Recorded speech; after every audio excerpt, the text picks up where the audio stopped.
अगर आप अटेम्प्ट कर रहे हैं या कर चुके हैं तो आंसर देख लीजिए। आंसर इसका जो आएगा that will be option C. ये ए लिखा है, गलती से लिख गया है, यहाँ पर आप सी कर लो। प्रश्न क्या है, कह रहे हैं कि मैग्नेटिक फील्ड कंपोनेंट कोई ईएम वेव है, ये गिवन है विद डायरेक्शन। बताना यह है कि इलेक्ट्रिक फील्ड जो होगा उसका एम्पलीट्यूड क्या होगा और जो इलेक्ट्रिक फील्ड होगी किस डायरेक्शन में होगी। कैसे किया जाए, हम लोग पहले इजी वाली बात डील करेंगे, आई मीन वेक्टर का मैग्नीट्यूड पार्ट, फिर बाद में हम डायरेक्शन पर भी डिस्कस कर लेंगे। यहाँ पर ये जो इक्वेशन है इसको देख के आप हमें बताएं कि मैग्नीट्यूड वाइज मैग्नेटिक फील्ड का एम्पलीट्यूड कितना होगा। इसे हम बी नॉट से रिप्रेजेंट करते हैं और यहाँ पर लिखा हुआ है, इसकी जो वैल्यू है वो है 2 × 10⁻⁻8। हमें निकालना क्या है, एम्पलीट्यूड ऑफ इलेक्ट्रिक फील्ड यानी कि ई नॉट। तो कोई फॉर्मूला पता होना चाहिए जिसमें ये दोनों आ जाए। फॉर्मूला होता है e naught divide by b naught equal to c. तो फिर यहाँ पर हम सी पता लगाएं तभी जाके ई नॉट निकलेगा। सी ये कैसे पता लगेगा, इसी इक्वेशन को आपने फोकस करना है, बट थोड़ा डीपर में जाना है। साइन के अंदर जो लिखा है इसे कहते हैं फेस, और यही जो फेस है आपकी मदद करेगा सी को निकालने में। यहाँ पर फार्मूला लगाएंगे हम सी को निकालने के वास्ते।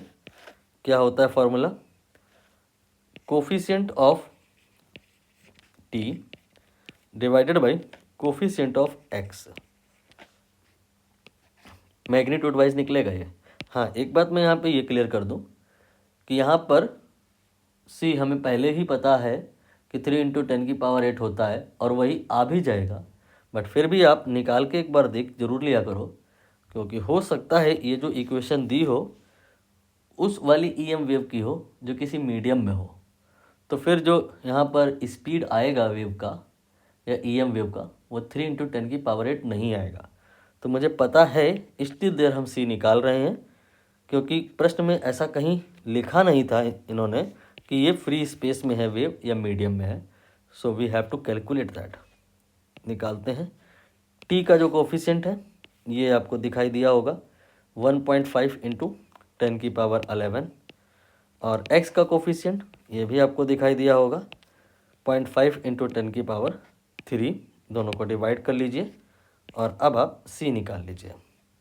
कोई इतना मुश्किल लग नहीं रहा है कि ये जा रहा है, बहुत आसानी से निकल आया। और ये भी यहाँ पे प्रूव हो गया कि वेव जो है ये आपकी फ्री स्पेस वाली है, वैक्यूम में चल रही है। क्यों, क्योंकि यहाँ पर जब सॉल्व करोगे तो ये 3 × 10⁸ आ जाएगा।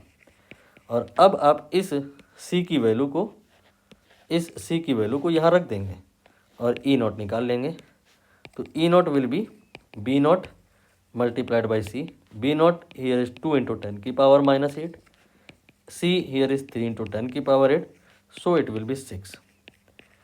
तो 6 आपका ए और सी में दिया है, बी और डी रॉन्ग हो गए।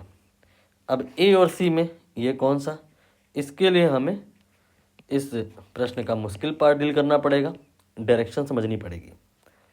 डायरेक्शन इन्हीं तीन लोगों की, इलेक्ट्रिक फील्ड की, मैग्नेटिक फील्ड की और वेव की। तो यहाँ पर ये गिवन क्या है, क्या ये मैग्नेटिक फील्ड गिवन है या क्या उसका ओनली मैग्नीट्यूड गिवन है या कंप्लीट वेक्टर फॉर्म में गिवन है। वेक्टर फॉर्म में गिवन है मैग्नेटिक फील्ड की, वेक्टर फॉर्म में वैल्यू जो गिवन है, तो फिर वेक्टर में जो मैग्नीट्यूड होता है वो किधर है, डायरेक्शन होता है वो किधर है। जे कैप के पहले जितना भी सब लिखा है वो मैग्नीट्यूड है, ये मैग्नीट्यूड है। कहाँ तक, ये कुछ गलत हुआ, ये आपका मैग्नीट्यूड है। इसके बाद में आपका जो ये जे कैप है ये डायरेक्शन हो गया। तो इलेक्ट्रिक फील्ड की डायरेक्शन समझ गए, सॉरी ये मैग्नेटिक फील्ड की डायरेक्शन समझ गए कैसे निकली, ये आ गई जे कैप के बराबर। हमें यहाँ पर इलेक्ट्रिक फील्ड की डायरेक्शन निकालनी है, इलेक्ट्रिक फील्ड के आगे क्वेश्चन मार्क। तो हमें रूल लगाना होगा ईबीसी ईबीसी, ये शायद आपने ना पढ़ा हो लेकिन ऐसे ही किया करो, इजी रहेगा। मतलब इसमें क्या है, सबकी डायरेक्शन निकल आएगी। जैसे आपको इलेक्ट्रिक फील्ड की डायरेक्शन निकालनी है तो जिसकी निकालनी है उसको अंडरलाइन कर दीजिए और उसके पहले के दो लोगों को मल्टीप्लाई कर दीजिए। ये डायरेक्शन के पॉइंट से सही है केवल। तो इलेक्ट्रिक फील्ड की जो डायरेक्शन होगी वो direction of B multiplied by direction of C. B की डायरेक्शन तो दिखाई दी गई, सी की डायरेक्शन मतलब वेव की डायरेक्शन, वो कैसे निकलेगी। इसके लिए जो यहाँ पर बी का इक्वेशन है उसमें ब्रैकेट में जो लिखा है, जिसे आपने फेस कहा था, उससे समझ में आएगा। सी का डायरेक्शन यहाँ माइनस में होगा, क्यों? अगर यहाँ प्लस हो तो माइनस अब होगा और यहाँ अगर माइनस हो तो प्लस होगा। अब माइनस क्या, आई या माइनस जे या माइनस के, इसके लिए देखना होगा। यहाँ तो टी ही लिखा रहेगा, एक कंपोनेंट टी में रहेगा, दूसरा यहाँ पे देखेंगे कभी एक्स होएगा, कभी वाई होएगा, कभी जेड होएगा।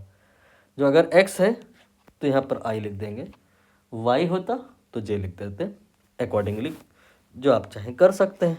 अब आप यहाँ पर बी कैप की वैल्यू जे कैप रख दें, सी कैप की वैल्यू माइनस आई कैप रख दें और ई कैप की वैल्यू निकाल लें।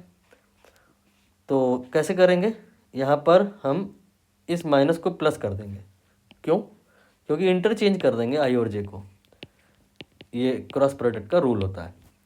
और आई क्रॉस जे ये आप बेहतर तरीके से जानते हो, ये के कैप के बराबर होता है। तो इलेक्ट्रिक फील्ड की डायरेक्शन के कैप ये अलॉन्ग द जेड एक्सेस हो जाएगा। सी ऑप्शन यहाँ पे करेक्ट होगा।